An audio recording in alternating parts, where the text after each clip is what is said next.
قرآن مجید نے اپنی باتیں لوگوں کے ذہنوں میں راسخ کرنے کے لیے جو اسلوب اور سٹائل اختیار کیے ہیں ان میں سے ایک ضرب الامثال دی، مثالیں دینا۔ مثالوں کے ذریعہ بھی باتیں بہت سمجھائی گئی ہیں، اور یہ امثال القرآن بھی قرآن مجید کا ایک الگ جرم ہے۔ کئی علماء نے صرف اس پر ہی کتابیں لکھی ہیں کہ مثالیں جو آئیں قرآن پاک ان کا کیا ہے، اور یقین جانے مثال سے بات بالکل آنکھوں کے سامنے آ جاتی۔ ویسے وہ نظریہ اور خیال بیان کرتے رہیں، کتنے بھی اچھے الفاظ میں بیان کے اتنا مؤثر نہیں جتنا مثال کے ذریعے۔ اب یہاں جو مثال بیان ہوئی ہے نا میری اور آپ سب، یقین جانے بہت بار پڑھا، مگر جب آج میں نے اس کو پڑھا نا معلوم ہوا کہ ہماری بے کسی اور ہماری جو ہے نا بربادی کیسی حسرتناک ہوگی جس کا نقشہ اللہ نے قرآن میں کھینچا۔ کام جانے والی بات۔ اللہ کہتا ذرا بتاؤ کہ تم میں سے کسی کو یہ بات پسند ہے؟ کوئی یہ چاہتا ہے کہ اس نے ساری عمر محنت کر کے ایک باغ لگایا، اور باغ بھی سرسبز و شاداب جنت کا؟ ویسے باغ جو ہے نا اس کو نہیں جنت کہتے، جنت جو ہے نا یہ ہے ڈھانک لینا۔ جن بھی اسی لیے کہ وہ پوشیدہ مخلوق، ماں کے پیٹ میں بچہ اس کو جنین کہتے ہیں، وہ بھی چھپا ہوا ہوتا۔ کفن میں آدمی کو لپیٹ دیتے اس کو جنان عربی میں کہتے ہیں، جنہ علیہ، کسی چیز کو چھپا لے۔ اس لیے باغ اتنے گھنے درختوں پر مشتمل ہو، بہت درختوں گھنے ہو کہ وہ اس زمین کو ڈھانپ لے، زمین نہ نظر آئے، اتنے گھنے باغ۔ اللہ کہتا ہو سوچو کہ ساری عمر محنت کی، باغ لگایا، اور باغ بھی جنت، بہت اعلیٰ قسم کا باغ جس نے زمین کو ڈھانپ رکھا، زمین نظر نہیں آتی، اتنے گھنے درخت تھے سرسبز و شاداب، اور اعلیٰ قسم کے اس میں پودے تھے، من نخیل والا۔ اب عربوں کا آپ ذرا سوچیں، ان کے لیے سب سے اعلیٰ باغ وہ ہوتا تھا جس میں کھجوریں ہوں، وہ کھجوریں بھی گرد باغ، بہت خوش منظر ہوتا، اور اندر نہ انگوروں کی بیلیں، باہر کھجوروں کی باڑیں، اندر انگور ہیں۔ فرمایا ایسا باغ اس نے لگایا، اور ساتھ یہ ہے کہ اس باغ کو خشک سالی کا سامنا کرنے کا کوئی خطرہ نہیں، یہ نہیں سمجھتے کہ سوکھ جائے گا، کیونکہ تجری من تحت الانہار، ان درختوں کے نیچے تو نہریں بہ رہی تھی۔ لاہور جائیں یا اپنی نہر دیکھیں، درختوں پر کناروں پہ گئے کتنے خوش منظر نظر آتے۔ تو اللہ فرماتا ذرا سوچ کر بتاؤ تم میں سے کوئی یہ پسند کرتا کہ ساری عمر محنت کر کے اتنا اعلیٰ باغ اس نے لگایا، سرسبز و شاداب، کھجوروں اور انگوروں جیسے اعلیٰ اس میں پھل تھے، سوکھنے کا کوئی ڈر نہیں تھا، نہریں بہ رہی تھیں ان درختوں کے نیچے، لہو فیہا من کل ثمرات۔ اور پھر کہا کھجور انگور کا تو ذکر کر دیا کہ یہ پھلوں میں سے تمہارے نزدیک بہت اعلیٰ، مگر صرف یہی نیچے اس میں ہر قسم کے پھل تھے۔ اب ہوا کیا کہ ایسا باغ لگایا، ساری عمر محنت کی، اب وقت آ گیا وصابہ الکبر، یہ بات کہ وہ باغ لگانے والا بوڑھا ہو چکا ہے۔ ذرا اپنی حالت دیکھیں، کتنی یہ سمجھو نا بے کسی ہے کہ اب بوڑھا ہے، یہ تباہ ہو جائے تو نئے سرے سے باغ لگانے کے قابل نہیں، طاقت ہی نہیں۔ ایسا باغ لگایا، اب خود بوڑھا ہو گیا، اور اس بڑھاپے کے زمانے میں ان پھلوں کی اس کو ضرورت ہے، وہی باغ اس کا گزارا تھا۔ وَلَهُ ذُرِّيَّةٌ ضُعَفَاءُ، اور جو اولاد ہے اس کی وہ چھوٹے چھوٹے بچے۔ نقشہ کیسا، خود بوڑھا ہو چکا، ہڈیاں اس کی جو ہے نا وہ بھی کمزور پڑ گئی، بچے چھوٹے چھوٹے، وہ خود محتاج، کما کر نہیں دے سکتے۔ ہوا کیا پھر فَأَصَابَهُ إِعْصَارٌ فِيهِ نَارٌ، ایک بگولا آیا ہوا کا تو چکر کس طرح کاٹتا آسمان کی طرف بڑھا، تو اس کو احسار کہتے، بگولا، اس میں آگ تھے، طرح کر وہ باغ جل گیا۔ جس بوڑھے کے ساتھ یہ ہو کہ وہ باغ ساری عمر کا محنت سے تیار کیا اجڑ گیا، کوئی نشان نہ رہا، اب وہ نئے سے لگا نہیں سکتا، بے بس ہے، بوڑھا ہو گیا، اولاد کمزور ہے، کوئی مدد نہیں کر سکتا۔ کذالک یبین اللہ لکم الآیات لعلکم تتقون، اللہ تعالیٰ کہتا ہے اس طرح میں کھول کھول کر تمہارے لیے اپنے دین کی باتیں بیان کرتا ہوں تاکہ تم سمجھ سے کام لو اور سوچ بچار کرو کہ یہ حال اگر کسی وقت ہو جائے تو کیا بنے گا اس آدمی کا جس نے اتنی محنت سے باغ لگایا تھا، اب بڑھاپا ہے، بچے کمزور ہیں، رک جل کر رہ گئے۔ یہ نقشہ ہے ان لوگوں کا جو میری اور آپ کی طرح اللہ پناہ دے اسی دنیا میں اپنے باغ لگانے میں لگے ہوئے، دن رات دوڑ دھوپ کر رہے ہیں کہ یہاں ہمارے باغ ہوں، پھل ہوں، یہ ہو، ساری محنت خسارے کا سودا۔ اتنا بڑا خسارے کا سودا کہ جب ضرورت ہوگی باغ چل گیا ہوگا، کچھ بھی نہیں ہاتھ آئے گا۔ آخرت آئے گی، اللہ کی عدالت ہوگی، یہ ڈھونڈیں گے کہ ہم نے جو محنت کی، جتنی محنت سے باغات لائے وہ کہاں ہے؟ وہ تو جل چکے، تم نے اللہ کی رضا کے لیے کچھ کیا ہی نہیں، آخرت کے لیے لائے نہیں، وہ سب کچھ دنیا میں رہ گیا اور برباد ہو گیا۔ اسی کو اللہ تعالیٰ نے دوسری جگہ فرمایا قل هل ننبئکم بالاخسرین، ہم میں سے ہر شخص جانتا کہ گھاٹا اور خسارہ اتنا برا لفظ ہے، آدمی سننا نہیں چاہتا، ناکام ہو گیا، محنت کی یار پڑھ لے کچھ نہیں پڑھا، خسران مبین، اتنا گھاٹا کیا وہ تلافی کی بھی کوئی صورت نہیں۔ اس لیے قرآن ایک طرف فلاح کا ذکر کرتا رہتا کہ جب کھیتی بار آور ہو جائے، زمیندار کو فلاح کہتے ہیں نا، وہ کھیتی بوتا محنت کرتا مگر کچھ مہینوں کے بعد ایک دانے کی بجائے کئی 100 دانہ لے کر آتا، اس کو کہتے ہیں قد افلح المومن، مومنوں کی جو کھیتی پک گئی، بار آور کوٹھیاں بھر گئی ان، اور جو خسارے والے ہیں خاسر المبطلون کہ غلط کام کرتے رہے اور اپنی نادانی سمجھ رہے ہم دانشور ہیں، علامہ ہیں، پروفیسر ہیں، سرمایہ دار ہیں، اور حل ننبئکم بالاخسرین اعمالا، یہ نقشہ جو اللہ نے کھینچا کہ بوڑھا ہو گیا، باغ اتنا آ رہا تھا جل گیا، بچے کمزور ہیں، اب کیا کرے گا بیچارہ، روتا رہ جائے گا حسرت سے، بس اپنے چیخے مارے گا، وقت نکل گیا، اب باغ بھی دوبارہ نہیں لگا سکتا، بچے بھی اس کی کوئی مدد نہیں کر سکتے، وہ تو خود محتاج ہے۔ اللہ قرآن میں کہتا ہے قل هل ننبئکم بالاخسرین اعمالا، اس لیے یہ جب اترا نا اور اللہ کے رسول نے یہ قرآن عربوں کے سامنے پڑھا تو تبھی وہ جو جانوروں سے بدتر تھے نا وہ فرشتوں سے اعلیٰ ہو گئے، قرآن نے ان کے دل ہلا دیے کہ کیا کر رہے ہو، جو باغ تم لگا رہے یہ تو ایک دن جل جائے گا، یہ ساری دنیا میں جو کوششیں کر رہے قل هل ننبئکم بالاخسرین اعمالا، اللہ کے رسول نے کہو کہ میں تمہیں بتاؤں کہ گھاٹے کا کام کون کر رہے ہیں، کون سے ایسا کاروبار کر رہے ہیں جو بربادی والا ہے، الذین ضل سعیہم فی الحیات الدنیا وہم یحسبون انہم یحسنون صنعا، وہ بیوقوف ہیں جو ساری ان کی دوڑ دھوپ دنیا کی زندگی کے لیے اور غلط راستوں پر چل رہے ہیں، اور اپنی جگہ وہ یہ فلسفہ بگاڑتے ہیں کہ ہم ٹھیک کر رہے ہیں، پیسے کرتے ہیں، جھگڑے کرتے ہیں کہ نہیں ہم سے زیادہ عقل مند کون۔ تو یہ ہیں وہ لوگ جو باغ لگا رہے ہیں، باغ پھلا پھولا ہوگا، مریں گے، اگلی دنیا میں جائیں گے تو ایسا ہی ہے جیسے نا بڑھاپے میں جا کر اولاد کمزور اور باغ چل جائے، کچھ ہاتھ نہیں آیا۔ تو اللہ فرماتا میں اس طرح کی مثالوں کے ذریعے اپنی باتیں واضح کر دوں کہ تمہاری کھوپڑیوں میں کوئی سماد ہے، تو کام وہ کرو جو تمہارے لیے نفع بخش ہو، جس سے تمہیں کچھ ملے، یہ نہ ہو کہ کر کے جاؤ اور وہاں صفر، کچھ بھی نہیں، کہاں تیرا بینک بیلنس اور کوٹھیاں، تو کفن میں خالی ہاتھ آ گیا تو لایا ساتھ، کچھ ملا اس سے تجھے۔ اور یہی بات مشہور ہوگی کہ حدیث پاک نہیں کہنا چاہیے، بات ٹھیک ہے، اب دنیا مزرعۃ الاخرہ، کہ دنیا آخرت کی کھیتی، یعنی یہاں ہم بو رہے جو بوئیں گے اگلی دنیا میں جا کر کاٹ لیں۔ میرے دوست نے اللہ انہیں سلامت رکھے، اب تو بوڑھے ہو گئے، پروفیسر احمد علی، وہ پنجابی میں لکھتے تو سچیاں سرکاراں،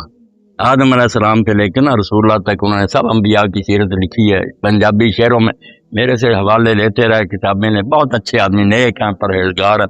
افسر ہوتے ہوئے بھی دکان پر چادر باندھ کر شربت عرق خود نکالنے بیچنے، پرہیزگار رہے گا۔ تو یہی اس کتاب میں لکھنے جو کچھ بیجیں سوئیو وڈ سے تے من سے ٹوپے پائیں، ذرہ ذرہ تو اس وقت ماپ لے گا کہ کتنا میرے پلے ہے، اس وقت کھلیان جو ہوگا نا جب صاف ہو جائے گا، گلا پھر ماپتے ہیں نا بالٹیوں وغیرہ سے، جو کچھ بیجیں وہ وڈ سے من سے ٹوپے پائیں، جاؤں پہ آپ بیجیں تے آس کنک کی گھوڑیاں آساں لائیں۔ اتنا تو بے وقوف ہے کہ وہ جا رہا ہے اور آس یہ ہے کہ گندم پیدا ہو جائے، کام غلط کر رہا ہے، دین کے خلاف ہے، بگولے آ رہے ہیں آگ سے پڑے ہوئے جلا رہے ہیں تیری کھیتیاں، اور تو یہ امید لگائے بیٹھا کہ کوٹھے بھر لوں گا۔ اللہ نے کہا یہ محنت ضائع ہونے کی بدترین حالت ہے کہ تم بوڑھے ہو چکے ہو، بچے نکے چھوٹے چھوٹے ہوں، باغ جل کر رہ جائے تمہاری امیدوں کا، جن چیزوں پر تمہیں آس رکھو کچھ بھی نہ ملے،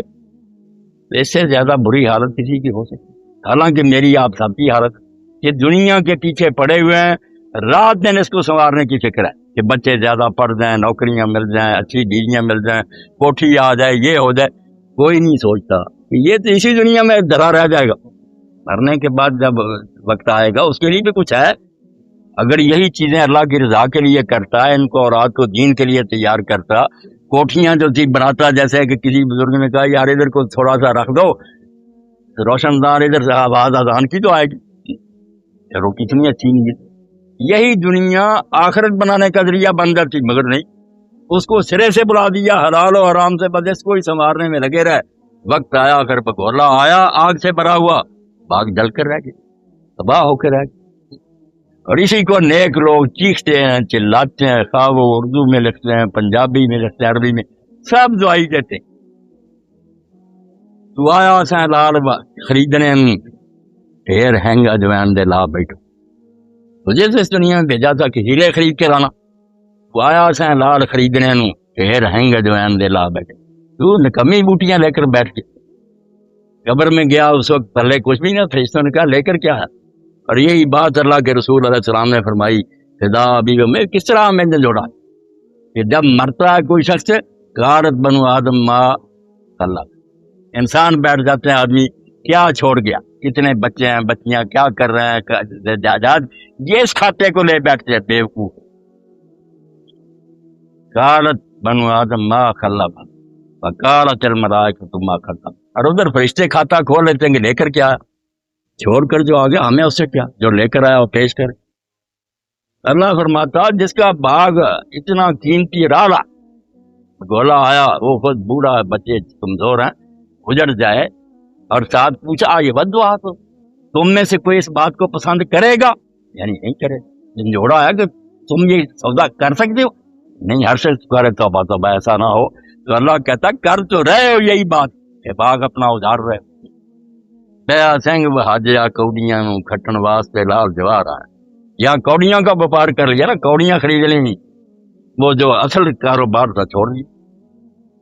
اللہ کے رسول علیہ السلام بار بار سمجھاتے رہے، حدیث رسول پڑھی پڑھی، قرآن بڑا پڑھا، نیک لوگوں کی باتیں کہ کچھ آخرت کے لیے کر،